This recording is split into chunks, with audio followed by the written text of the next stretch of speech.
Jedna od prvih anegdota koje se mogu sjetiti zapravo desila se kad se prvi put tek počela volontirati i bio to prvi ili drugi dan, možda treći, i volontirala sam u dječjem kampu. Bili smo u moru i bio je jedan dječak koji me zazvao učiteljice, nešto me trebao pitati. Ja nisam ni shvatila da on mene treba, jer ja sam imala nekih 15 godina i bilo mi je full neobično da mene neko zove učiteljice.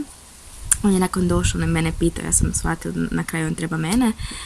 Definitivno jedno interesantno iskustvo i smiješno. Sve u svemu, cijelo iskustvo volontiranja je nešto što bi definitivno opet ponovila i koje preporučujem svima, zato što ne samo da naučiš o drugim ljudima, već o sebi.